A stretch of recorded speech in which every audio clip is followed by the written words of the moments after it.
Neurologically, the human brain would rather invent a lie about you than spend the calorie energy to understand you.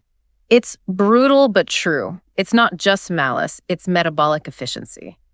The straw man isn't just a fallacy, it's a biological survival mechanism. Mind Architect Lab Deep Dive. Welcome to the Mind Architect Lab Deep Dive. We are deconstructing this exact anomaly today, based on the new research dossier regarding the Anti-Straw Man Handbook. It's a dense file, and architects don't just listen to the theory. We've uploaded the full blueprint and raw data in the description below. Oh, absolutely. Get the file because you're going to want to take notes on this one. Let's start the dissection. What is the root cause identified in the data? I mean, if the straw man is just a symptom, what's the underlying disease driving this widespread distortion? Well, the core of the problem, according to this analysis, is something the research calls the crisis of interpretation. A crisis of interpretation. Exactly. We've apparently reached a point where the ability to, successfully communicate nuance and be accurately understood is no longer a given. It's not passive anymore. Not at all. It's a strategic conquest. You have to fight to be understood correctly. And the file attributes this to digital acceleration, right? The idea that we're just trying to process too much information with too little bandwidth. That's the engine behind it. Digital acceleration has just plummeted our cognitive bandwidth. We're flooded with data, opinions, hot takes. Everything all the time. All the time. And the human brain is, frankly, exhausted. More than that, it's metabolically unwilling to spend the massive amount of energy it takes to process true nuance at that speed. So that lack of resource, that cognitive exhaustion, creates the perfect breeding ground for this, what does it call it? An epidemic of distortion. That's the term. It's an epidemic. And the result of that, the thing you feel in the moment, is what the handbook calls interpretive violence. I really like that term. Thank you. It really captures that emotional hit, that feeling of violation when you've laid out this careful, balanced position. And it gets immediately warped into a hostile caricature. Yeah. Interpretive violence is so damaging because it feels like a personal attack.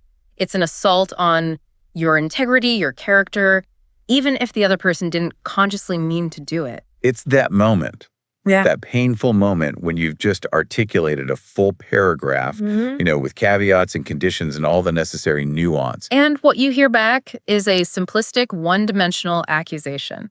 Let's give the listeners some really concrete examples of how fast this can happen. So you're in a meeting, you say to your manager, I think we should optimize the budget by moving the quarterly review date and eliminating redundant software licenses. Pretty reasonable, right? A specific operational suggestion. Totally. But the interpretive violence hits like a lightning strike. So you want to fire the team and crash morale because you think we're wasting money. Whoa. Yeah. The complex statement about efficiency is just stripped bare and turned into an accusation of malice. Instantly. Or think about the domestic version, which I think we can all agree often cuts so much deeper because the emotional stakes are higher. Oh, for sure. So you might say to a partner, I feel overwhelmed and I specifically need help with the dishes tonight. That's a very nuanced statement. It's about you, about tonight, about one task. It's an I statement. It's about your temporary energy level. But the defensive reflex kicks in. And what you hear back is, oh, so I do nothing right? Is that what you're saying? That I'm lazy and incompetent? And the conversation is over at that point. It's dead. Because you're no longer talking about the dishes. You are now arguing with a phantom character judgment that they built in their own head to defend themselves. This gets us right to the core mechanism then, the neuroscience of the cheap victory. Why? Why is distortion the brain's go-to move? It all comes down to energy management. That is the brain's highest, most fundamental priority. The dossier frames the brain as a calculating cognitive miser. A cognitive miser. Its prime directive is survival through efficiency. And that means it has to process information using the absolute minimum amount of metabolic energy possible. Okay, so it's always looking for the easy way out, the path of least resistance.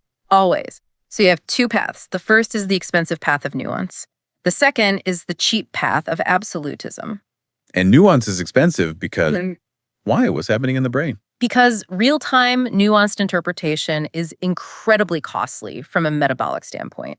To do it, you have to fire up the prefrontal cortex, the PFC. The brain's CEO. Exactly. It's the high-power specialized CPU that handles executive function, logic, and maybe most importantly, holding multiple, often conflicting ideas in your working memory at the same time. Like holding the thought, my partner really appreciates me, but is frustrated by this one specific behavior. Yes. Holding those two things at once, appreciation and frustration, is high cognitive load. It's like running a 4K video editing program. It just drains the battery. So the brain is constantly on the lookout for ways to avoid firing up that energy-guzzling PFC. And the straw man is the perfect low-cost alternative.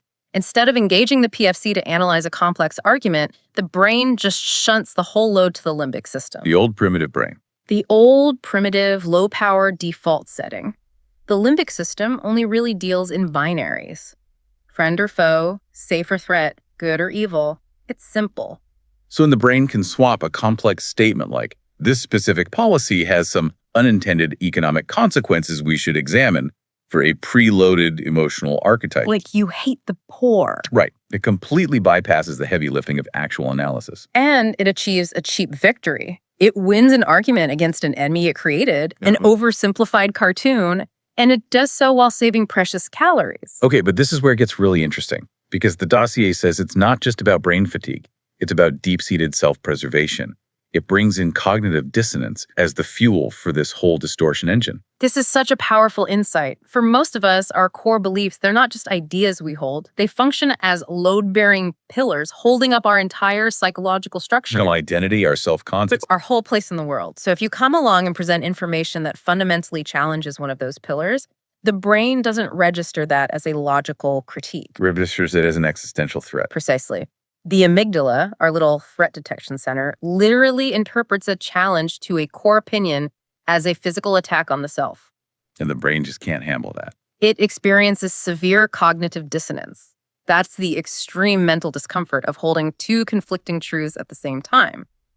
To resolve that pain instantly, the brain must reject the incoming information. And the most efficient way to reject a reasonable piece of information is to make it unreasonable. You got it. By twisting your measured, nuanced argument into something morally repulsive or absurd or dangerous, the brain can then safely dismiss it without having to do the terrifying work of restructuring its entire internal model of the world. Wow. So the straw man becomes a psychological defense mechanism. It's a high-speed filtration system designed to preserve psychological stability, but it comes at the cost of engaging with reality. It's often not even born of malice, then. It's born of a desperate, unconscious need to prevent your own internal world from collapsing. That's why it's so common. It's a survival instinct. Okay, so let's get more granular. Let's go deeper into the specific kinds of attacks. The research outlines a clear spectrum of distortion, and it says we need to be able to recognize the specific flavor of straw man being used against us. Yeah, you can categorize them by their method of substitution. At the most subtle end of the spectrum, you have oversimplification. Okay. This is where all the necessary context, all the conditions, all the complexity is just stripped away. So if you critique a project's timeline as, say, unrealistic given our current staffing levels, The oversimplification would be. you just don't like working hard. The complex systemic critique is reduced to a naive, easily dismissed personal complaint.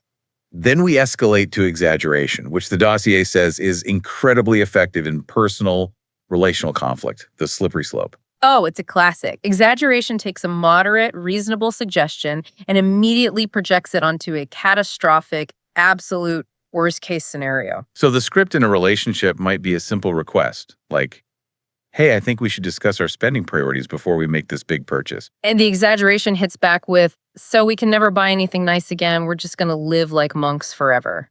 It completely bypasses the necessary, moderate discussion and jumps straight to an unmanageable, fictional crisis. And in professional settings, the dossier highlights the subtle art of contextual isolation. It says this is rampant. It's the weaponized single quote. Imagine a long, detailed policy document. You've inserted a very careful sentence. Based on our internal modeling, the new delivery system carries a minor, acceptable risk of disruption during the transition phase. Okay, very standard responsible language. Right. But your opponent in the meeting isolates just the words risk of disruption and uses that one tiny element to claim your entire policy is reckless and dangerous. They invert the meaning by stripping away the qualifiers. They strip away minor and acceptable. It's a devastatingly effective tool for professional character assassination because it sounds like they're using your own words against you. And then, at the most malicious end of the spectrum, you have fabrication, the so-called hollow man. This is just outright invention. There's no subtlety here. The opponent constructs a position you never held, usually something politically toxic or culturally repulsive, and then assigns it to you just to destroy your credibility.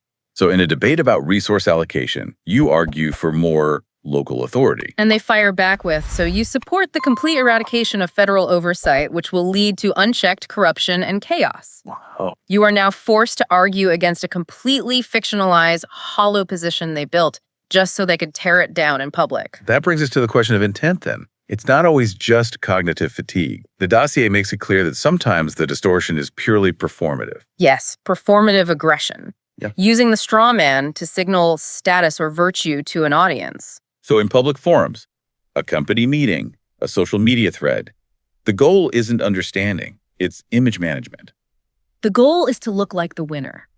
By successfully attacking a caricature of your argument, they position themselves as the defender of the moral high ground, or the smartest person in the room. And they're relying on the audience's own limited bandwidth.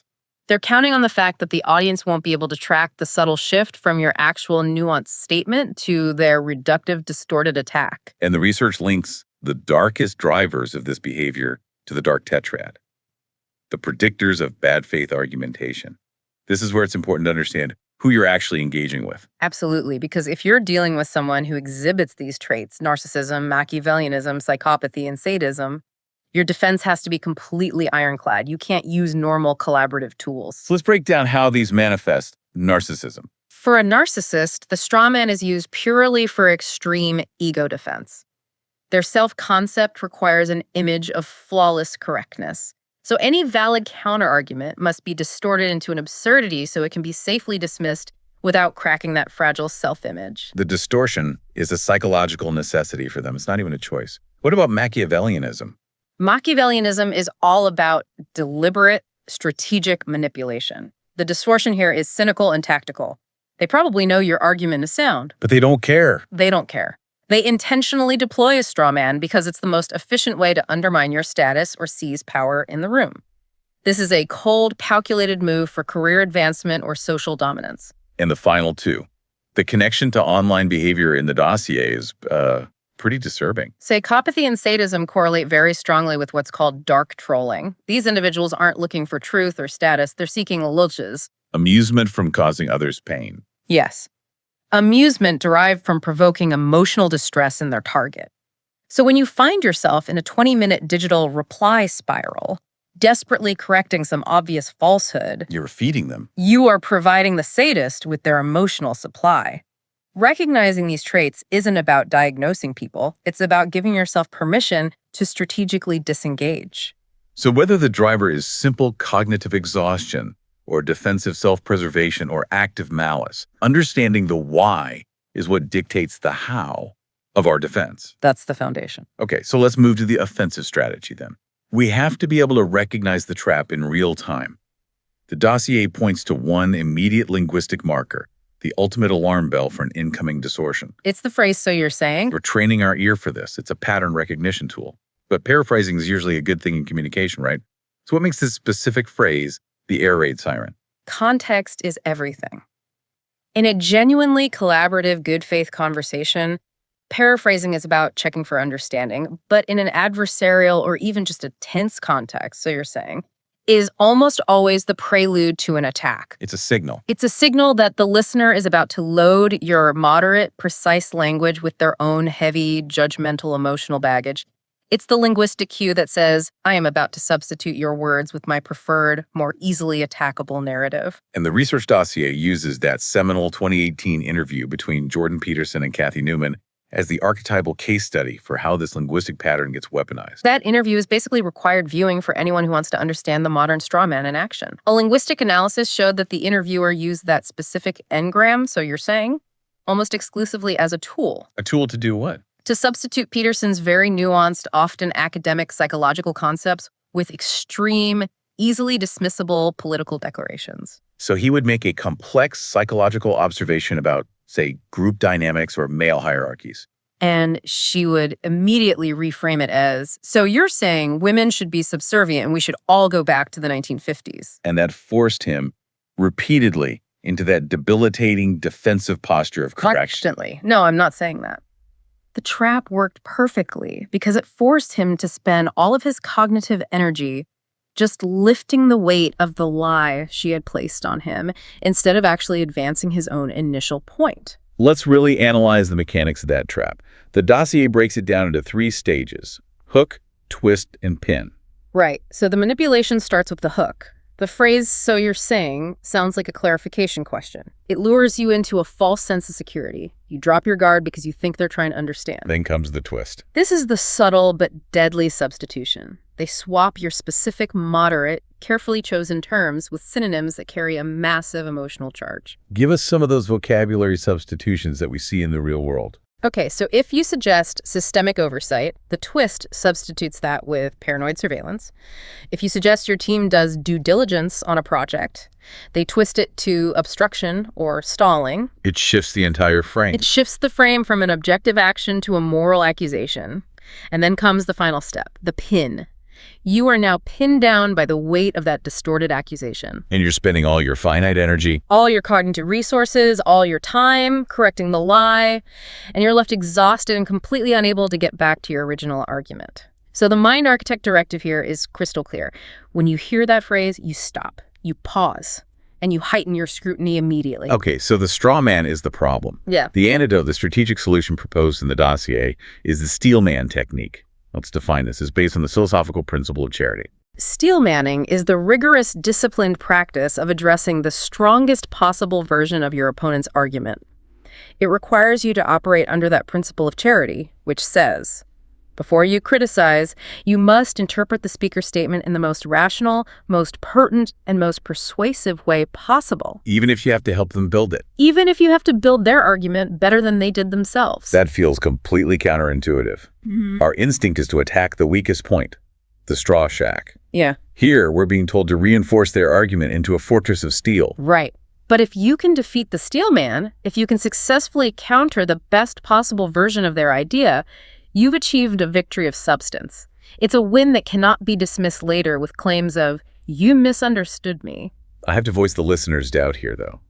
If I'm in a high-stakes argument, my natural state is self-defense. Why on earth would I invest my energy into strengthening their attack on me? Strategically, why is this better than just pointing out their obvious flaws? That's the beautiful paradox of the steel man.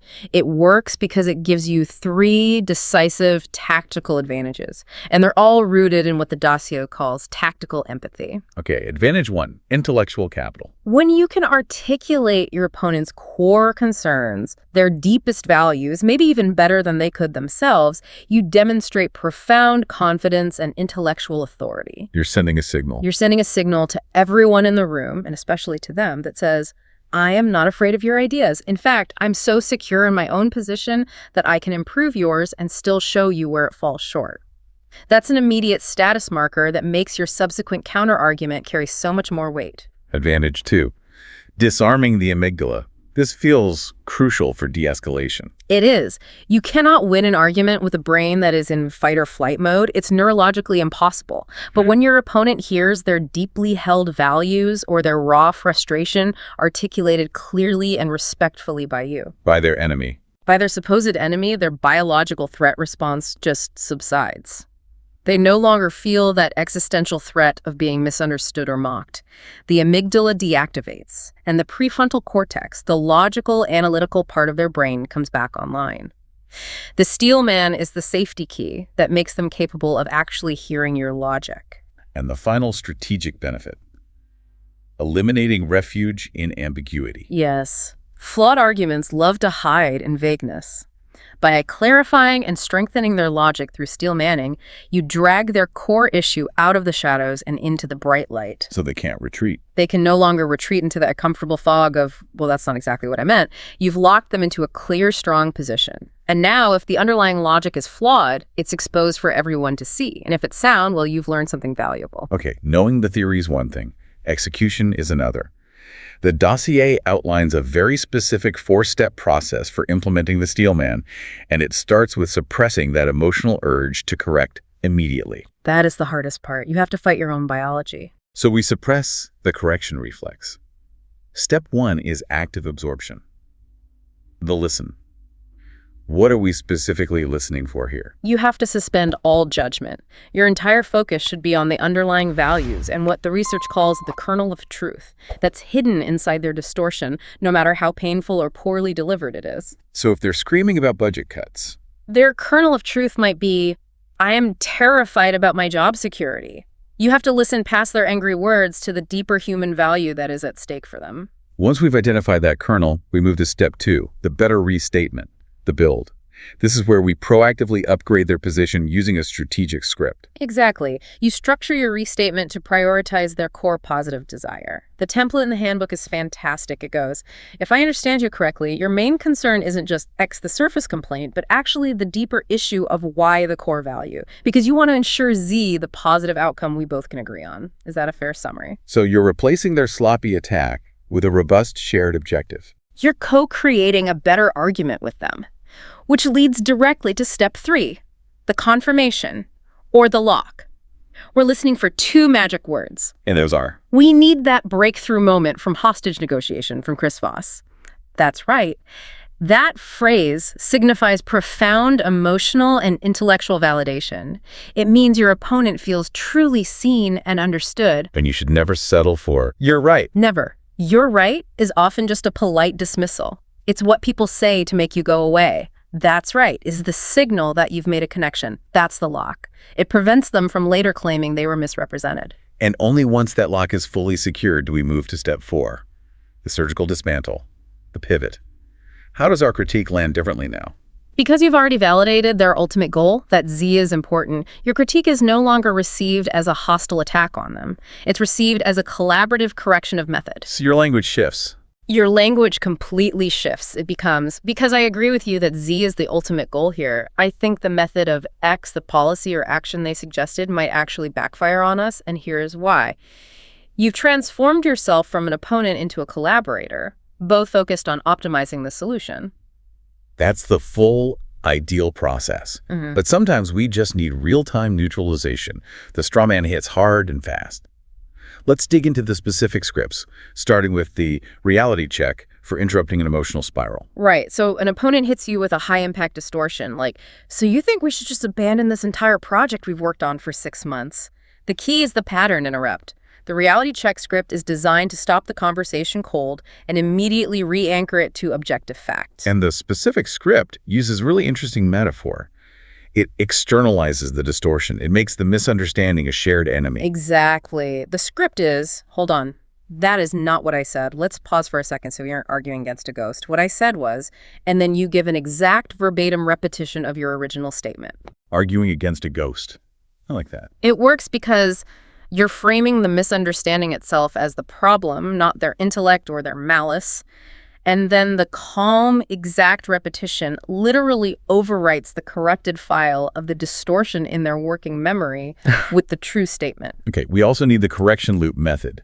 The dossier says this is borrowed from high-stakes aviation protocols. Yes, it's about closed-loop communication, making sure the message sent is the message received. So when you detect a drift, you initiate phase 2, the stop and label, you verbalize the discrepancy in a totally neutral way. So you say. I'm hearing a difference between what I intended to say and what you seem to have heard. I just want to close that gap before we move on. And phase 3, the calibration question, is where the social dynamic really shifts in your favor. It's so powerful. You ask, can you tell me what you heard me say, just so I can see where the disconnect is? This is genius because you're not arguing. You're not accusing them of anything. You are forcing them to take responsibility for articulating their own interpretation. And often, hearing the absurdity of their own straw man spoken aloud leads to immediate self-correction. They realize their error without you ever having to point it out, which preserves their ego while achieving the factual alignment you need. Now, one of the most dangerous gaps in communication, especially in our closest relationships, is that conflation of negative impact with malicious intent. The dossier says the straw man lives in this gap. This is non-negotiable for emotional conflict. The person who feels hurt automatically assumes, you hurt me, that's the impact, therefore you intended to hurt me. That's the malicious intent, the straw man.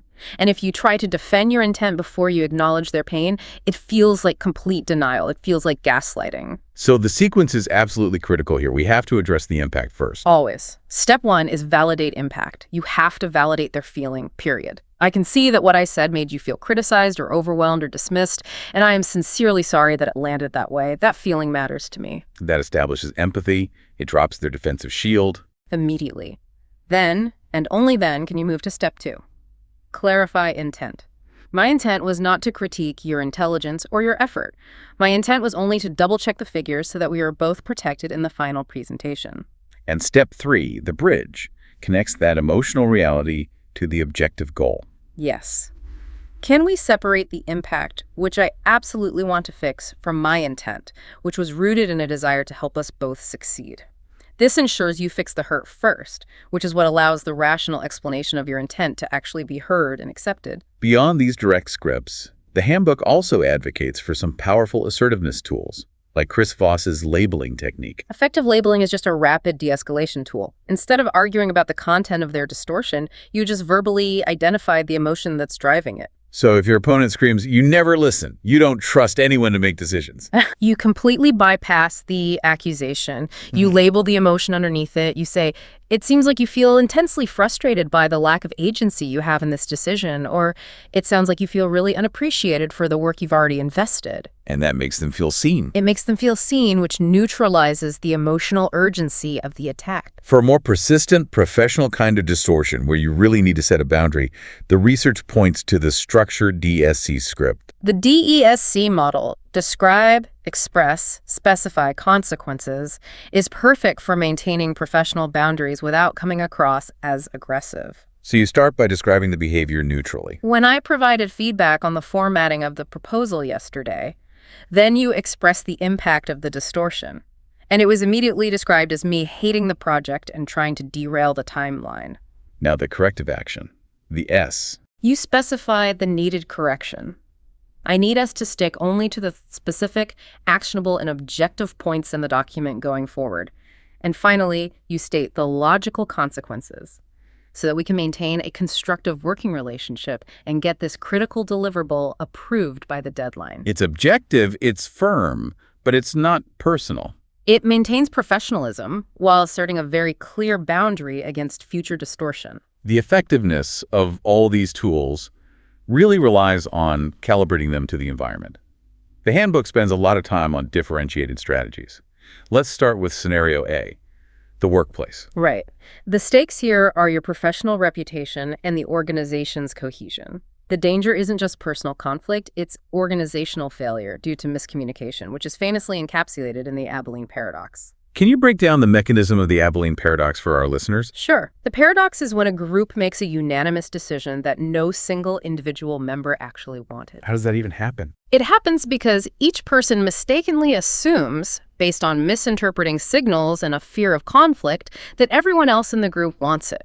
So a colleague, twisting your objective critiques, say, "We should review the Q3 market data before we launch," into a massive straw man, "so you want us to delay the launch and fail," can scare the entire team into accepting a bad, unchallenged decision just to avoid that perceived conflict. So countering this in the workplace requires the objective record approach. Absolutely. Emotion in a professional setting is often interpreted as instability, so your defense has to be cold, controlled, and objective. If a colleague accuses you, so you're saying, "I'm incompetent because I used last year's data," you initiate a slow pause, you maintain eye contact, and you deploy the professional correction script. Which isolates the data point and completely denies the personal attack. I want to be unequivocally clear. I am speaking exclusively about the 2022 dataset in slide 4. I am not commenting on your overall research, your competence, or your worth. The presentation is strong. I just want this specific data point to match that quality. You ruthlessly zoom in on the granular objective detail, and you starve the straw man of the emotional oxygen of character judgment. What if it's a pattern? If a colleague is persistently undermining you with these straw men, what's the next step? Then you have to use the meta-commentary. You address the pattern itself, usually in private, using neutral language. I've noticed that when I provide specific, actionable feedback on deliverables, it's often interpreted as a critique of your character. That is not my intent. For us to maintain an efficient working relationship, I need to be able to refine the work without it being perceived as a personal attack. You're labeling the dynamic without attacking the person. Exactly. You force them to recognize the pattern. And the key necessity in any corporate environment is creating that objective record. The paper trail. Always. Follow up immediately via email. To recap our discussion, we agreed to update the projections based on the new 2023 data on slide 4. Please confirm that accurately reflects our agreement. That written record is your ultimate defense against any future gaslighting or subjective misrepresentation. Okay, let's shift gears completely to scenario B, the relationship. Here, the dossier says logic often fails because these distortions are fueled by historical compounding. Historical compounding. It's the accumulation of every old grievance and insecurity resurfacing in the current moment. In a relationship, a straw man is almost never about the surface complaint. So what is it about? It's a defensive reaction, or it's a disdained bid for connection and assurance, often rooted in past trauma or deep insecurity. So when a partner twists a simple request for help into, oh, so I'm just a lazy burden to you, you have to prioritize connection over logic. This requires the steel woman or steel man approach. How does this strategy differ from the corporate one then? You have to lead with empathy. You have to validate their worth before you even think about correcting the facts. Start with a soft startup. De-escalate. Hey, wait, let's slow down. That's not what I'm saying at all. I know you work incredibly hard, and I see the effort you put into X, Y, and Z. So you validate first, then what? Then you validate the fear. This is the relational steel man. You ask, I hear that you're worried I don't appreciate your contributions, or that you might be failing me. Is that what's coming up for you right now? You're acknowledging the emotional core they're trying to protect, which should immediately drop their defenses. It does. You're acknowledging the fear that they are using the straw man to defend. And only then, once that fear is validated, can you move to the reassertion of need. Which is? I see, and I value everything you do. Right now, I specifically need help with the dishes because I am tired tonight. It's about my energy level in this moment, not a judgment on your character or your worth as my partner. You make the need temporary and specific, not a global character critique. And finally, scenario C, trolls and public forums. This is low accountability performative theater where the motivation is often just pure malice, driven by those dark tetrad traits we talked about. Right. And engagement here has to be purely strategic. First, you have to classify the troll.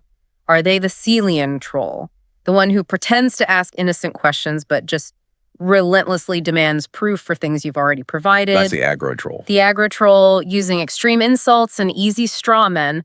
Or are they the true dark troll, the one who's just seeking sadistic amusement from your distress? And the decision matrix in the dossier says you only engage if the audience matters.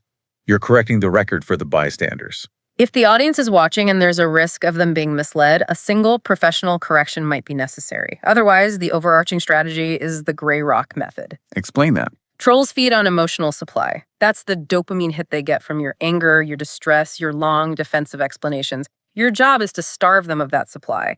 You become boring, unyielding, and unreactive. You become a gray rock. So the public correction script needs to be brief and definitive. It denies them engagement. One shot and one shot only. This is a gross misrepresentation of my position. My argument is clearly X. I will not be engaging further with distortions. And the most vital action is what you do next. Which is? You mute or you block. Immediately after that one correction, do not enter the tightening of recursion. That's the over-explaining reply spiral, because that spiral is the dopamine hit they crave. Deny them the satisfaction. Okay, this brings us to the final section. The price we pay for being constantly misunderstood is staggering. The internal conflict creates what the dossier calls anger rumination. Those looping, repetitive thoughts of injustice, they spike your cortisol levels and they chronically attack your mental peace. So our final focus has to be on internal fortification against this physiological toll. The straw man is a psychological hook, and it's baited with our own identity. That instinctual need to correct is what drives the rumination. So I have to implement cognitive distancing. It means you have to externalize the source of the conflict. You visualize the straw man as a physical object, a puppet that they're holding, or a ghost they're screaming at. They are fighting the puppet, not the real you. And the mantra in the handbook helps solidify that separation. They are arguing with a ghost. I am right here. This is a classic CBT reframing technique. It allows you to recognize their cognitive distortion, their fear, their absolutism, which allows you to replace your anger for them with a sense of pity for their flawed processing.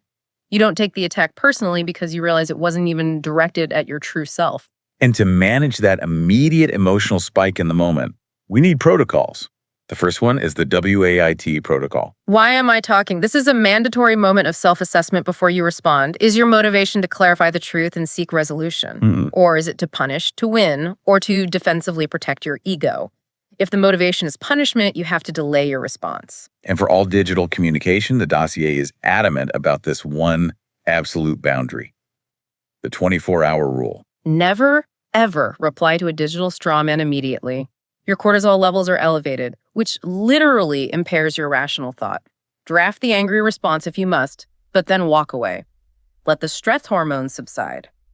That delay allows your own internal correction loop to function, so you can return the next day and deploy a calm, structured steelman response instead of an emotional, defensive, and ultimately exhausting retort. Our final resilience strategy involves internalizing this whole process, the self-correction loop. We have to hold ourselves to the highest standard of interpretation. Resilience is built on integrity. We have to constantly police our own mental processing to ensure that we are not the ones simplifying others' arguments just to defeat them more easily. When you internalize the discipline of steelmanning others, you build this rock-solid internal confidence. And when you know you're operating with the highest standard of intellectual honesty, You become entirely impervious to low-standard attacks from others. They just don't land anymore. and to wrap all that internal fortification up, the research suggests one last powerful visualization technique to protect that internal peace. It's called mental shielding. You imagine a transparent shield of, say, psychic glass between your core self and the incoming distortion. The twisted words, the angry accusations, they hit the glass and they just slide off harmlessly. They never penetrate your emotional barrier or your self-concept, And that protects and preserves your emotional energy for what actually matters. instead of allowing it to be drained away by cheap, meaningless, distorted conflict. The truly fascinating dissection of the human condition. It seems the prevalence of the strawman fallacy is really a symptom of a society that values the feeling of being right far more than the labor of being true. It's a mechanism of cheap efficiency that leads to incredibly expensive conflict, and it extracts a profound toll on our time, our energy, and our relationships. But by adopting these strategic techniques, by recognizing the traps, prioritizing the Steelman protocol, and maintaining your own cognitive resilience, you can actively elevate the architecture of the conversation itself. You force the discourse to exist in reality, not in a distorted caricature. To continue building your arsenal of knowledge, please subscribe to our channel, Mind Architect Lab, on YouTube. And to access the full research report used for this deep dive, check the link in the description. Until next time.